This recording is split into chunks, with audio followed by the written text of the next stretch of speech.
And hello, this is Eamonn O'Brien, and you're so welcome to the Reluctant Speakers Club Expert Series. Coming up today, why do speakers need to pay attention to the rise of mobile? And it's an awesome topic, and that demands an awesome guest. And I have a fantastic guest sitting in the expert chair all the way over in America. It is Jamie Turner. Jamie, hello. Eamon, great to be here.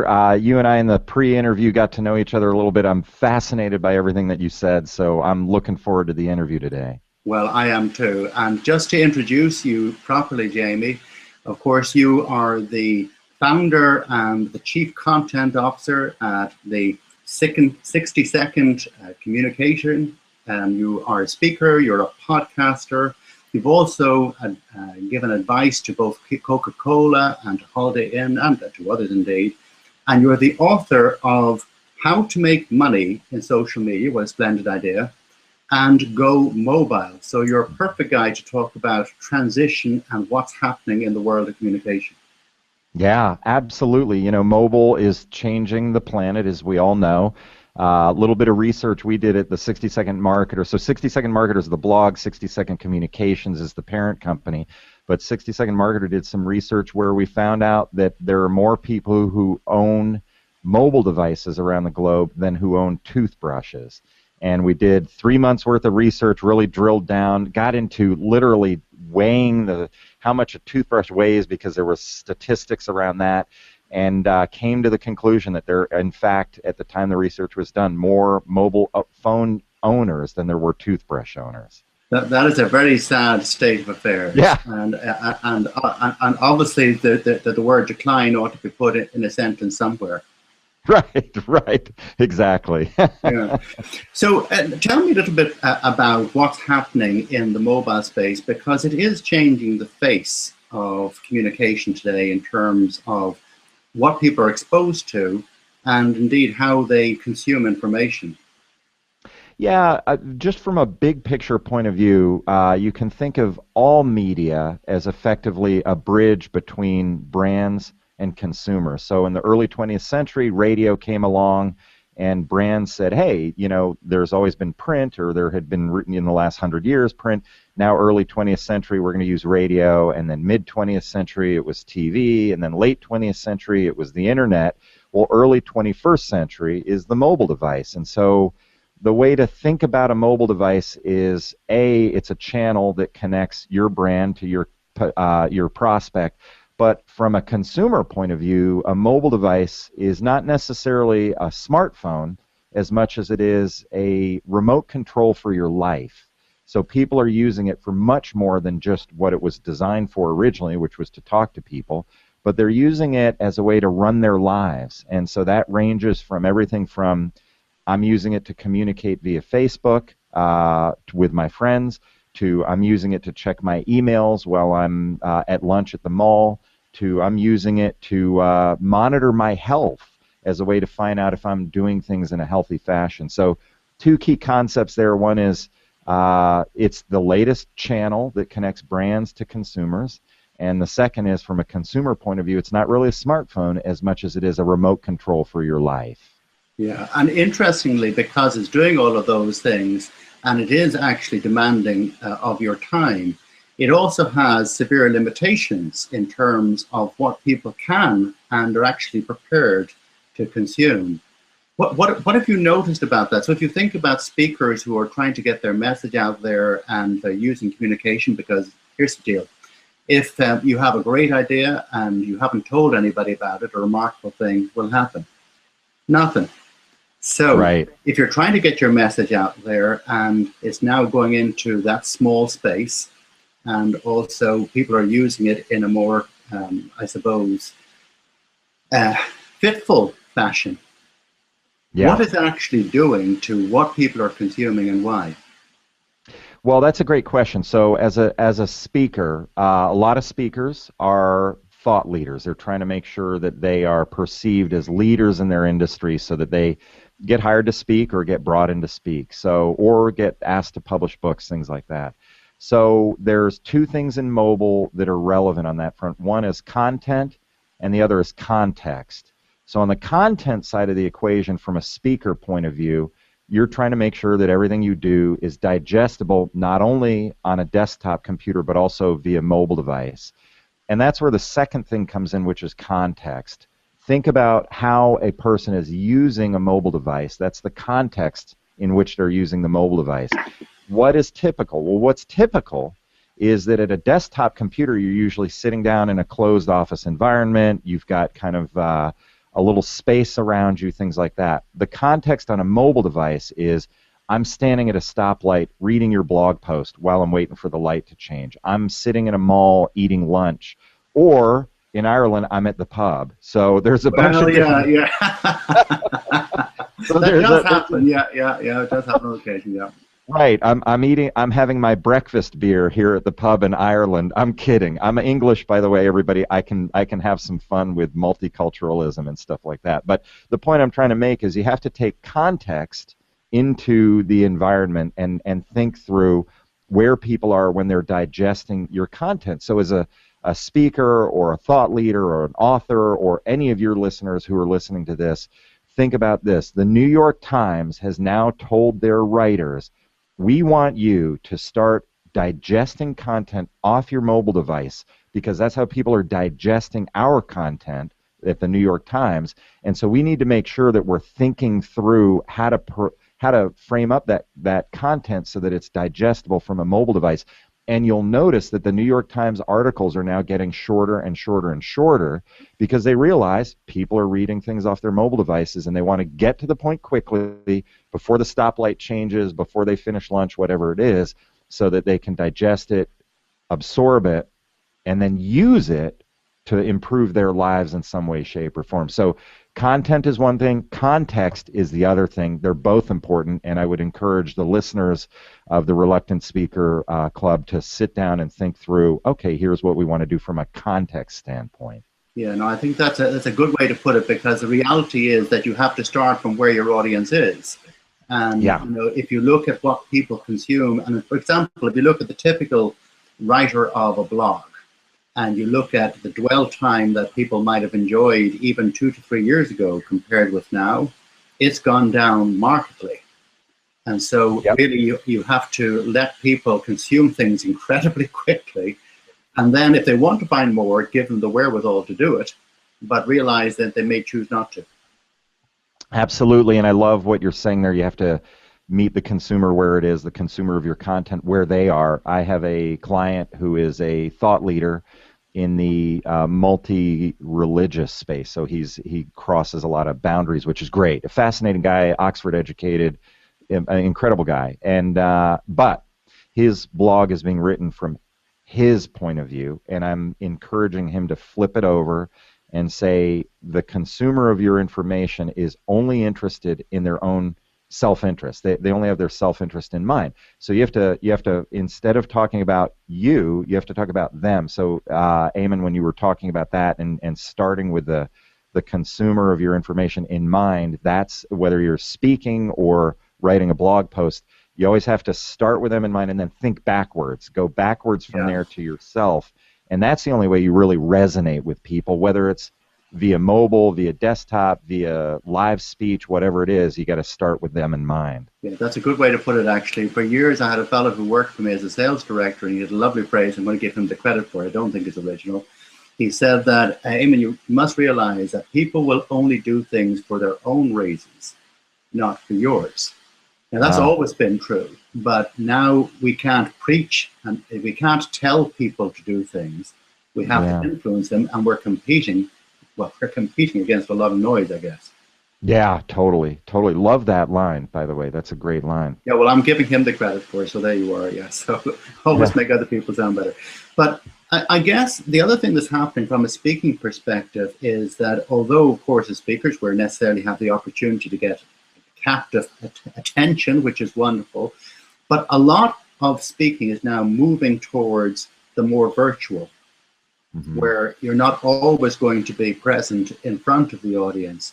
And when that happens in terms of how you're packaging information, and I'm guessing you've done a lot of that, what advice would you give people to get as much connection as you can, recognizing that you can never completely replicate what happens on a face-to-face basis? Yeah, the secret to that, and it is a trend, and you know, the people who stay current are the people who are here 10 years from now. So main point, or the key sort of start off point here is, you're right, it is a trend, and as speakers we have a choice. We can either embrace the trend or resist the trend. I'm a big fan of embracing and just saying, Yeah. okay, if that's the trend, what am I going to do to leverage it? And the way I leverage it, and this comes full circle on the mobile side of the equation. So I do a lot of webinars, a lot of virtual speaking. And one of the things I do, steal this idea, folks, is I'll say, okay, grab your smartphone, scan the QR code on your screen right now, and then they'll scan the QR code. And by the way, QR codes are going away, so this is starting already to kind of wear a little bit thin. But the QR code will bring up a text message that says, I want to win a copy of Go Mobile, Jamie Turner's book. So I might have 500 people on the webinar. I say, scan the QR code.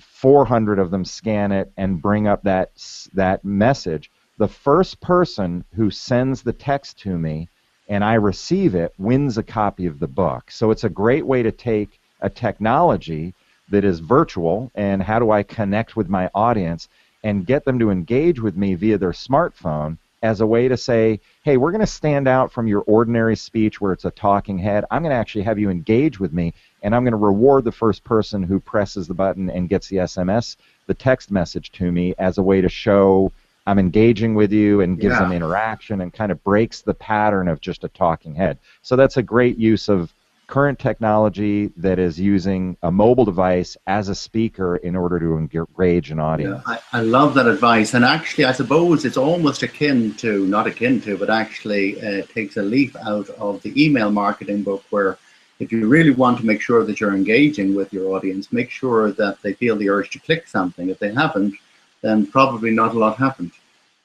Absolutely. Yep, absolutely. Totally. It's all about getting that engagement. Whether, you know, it's funny because coming full circle to the live speeches, you're you know, at the top of the game in terms of speaking. You understand that if you aren't getting that transfer of energy with the audience, and I know you're at the level where you can feel it. You know, it's like, I just lost them, and you got to do something to get them back and get them engaged. And it's all those tricks, raise your hand if, or asking them questions, or getting the audience engaged. And the same holds true on whether it's email or a virtual event or whatever it is. You've got to find a way to get them to take action. Otherwise, they're passive, and eventually you lose them.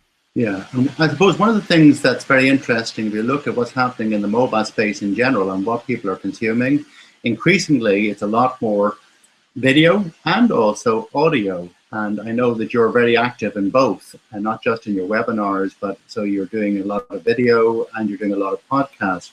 For people who are looking to, if you like, to create engaging and really interesting content, and I keep coming back to that word you use because it's so darned important, what advice would you give them? 2 or 3 things that, if you think about nothing else, here's something that might help you. Advice from a speaking standpoint. From advice a speaking from perspective, engaging when you're engaging through the lens, when you're engaging through the microphone, so that you're having conversation as opposed to things at distance. There are probably 3 or 4 things. One is the technique we talked about a minute ago, where it's like, get them to do something with you, and it doesn't have to be a smartphone text message. It can be grab a sheet of paper, and I want you to write down 3 things that are important to you. You know, and then just the act of breaking that pattern of being passive and now being active and having to grab a sheet of paper and doing something is a great way to kind of break the pattern and get them engaged. By the way, speaking of which, I do speak around the globe. I was in Amsterdam for a speech there, and you and I have already talked about multicultural and different environments around the globe. That's my background, incidentally, multicultural marketing. But oh, interesting! I did not know that. We'll have to talk about that again.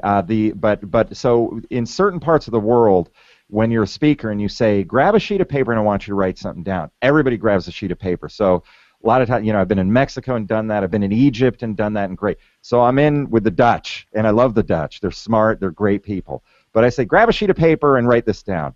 Nobody moved. I'm not kidding you. The audience sat there, and I was like, no, really.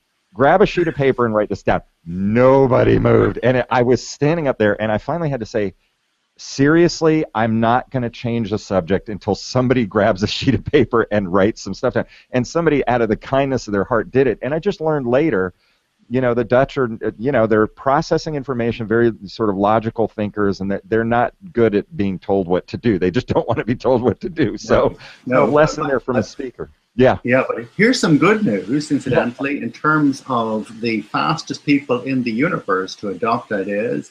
I love working with the Dutch because they are absolutely always willing to give things a bash and then to work out whether you actually did what you said you do, admittedly. But so it's a great place. Yeah, it really is. I have grew to love their history and also the people just by being there, and then understanding, this is why, this was, anyway, we could go on. We'll get into history then. You and I love history. No, we won't do that. That'll take us off target. Yeah, but let's kind of focus in, because maybe two or three more things that might be just helpful to the audience. So first off, in terms of any cautions or suggestions that in terms of things that people should move away from this, or things they shouldn't do that would help them to get more connected when they're communicating via mobile, that might be helpful. So there's a couple of ways to answer this. One is from a speaker's point of view, what you're trying to do, and then also really just from a business point of view. So it doesn't matter if you're a speaker, a brand, whatever it is, it really doesn't matter. But what you're trying to do is a couple of things.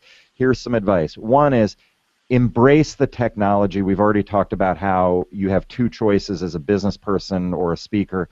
And that is, I can either embrace new technology or feel threatened by new technology.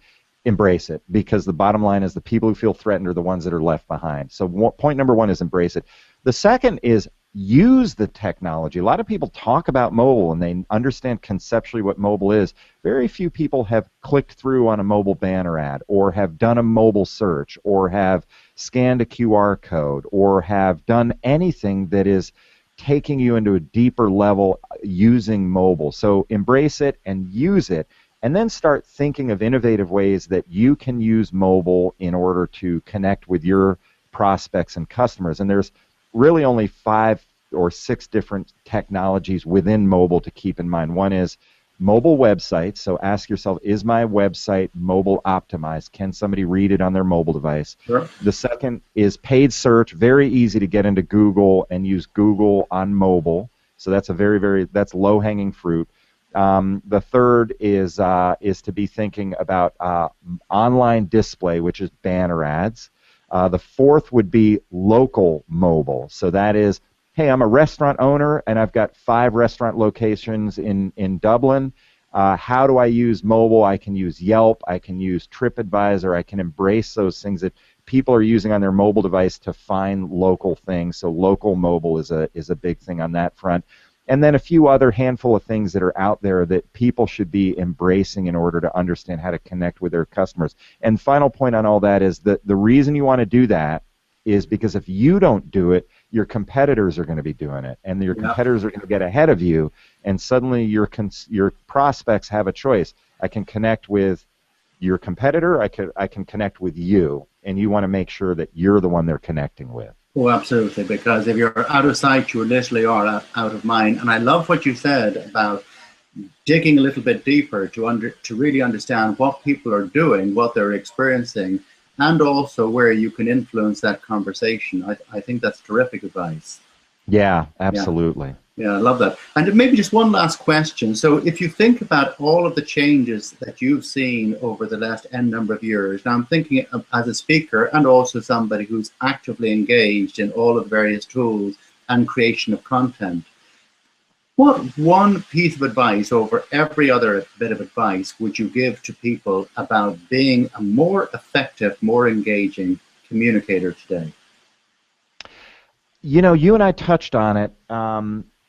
the when we were doing the pre-interview, and that is storytelling, and you seem to be focusing in on that, and which is great. And the conversation Eamon and I had for the listeners and viewers is how do you what are the top people who are the top communicators doing? And what they're doing is two primary things. One is they're making a point by telling a story. And so they talk about a story that leads you down a path. People remember things. And my friend Robert Clay, who I mentioned, Eamon, earlier, said when you tell a story, people disengage and they stop judging you and they start participating with you. And I think that's a key thing, is they start participating with you. They suspend judgment because they're participating in the story. But the other thing that's really, really critical, because here's the difference. There's storytellers, but then there's storytellers who say, you think this, but the reality is the opposite is true. And when you do that, people are on the edge of their seat. So that you'll start a story saying, you think that Steve Jobs was the greatest CEO of all time. I'm here to tell you he was the worst CEO of all time, and here's why. How can you not listen to that? You've got to listen to it. Sure. So now you're on the edge of your seat going, tell me why Steve Jobs is the worst CEO ever. And then if you can support it with viable sort of data that supports it, and by the way, there is data that supports that, then I've read the books, yeah. Yeah, we've all read the books, and we've gone, this guy was a nutbag, and we're putting him on a pedestal, and we shouldn't be. So long story short, sorry, Steve, you're in heaven. I apologize for criticizing you. But the bottom line is, when you can do those two things, one is tell a story, but the second is tell a story that takes a commonly held belief and flip-flop it, and suddenly people are on the edge of their seat because they want to find out what you have to say. Absolutely. I love that, because in essence, and the essence of all story is that you want people to know what happens next.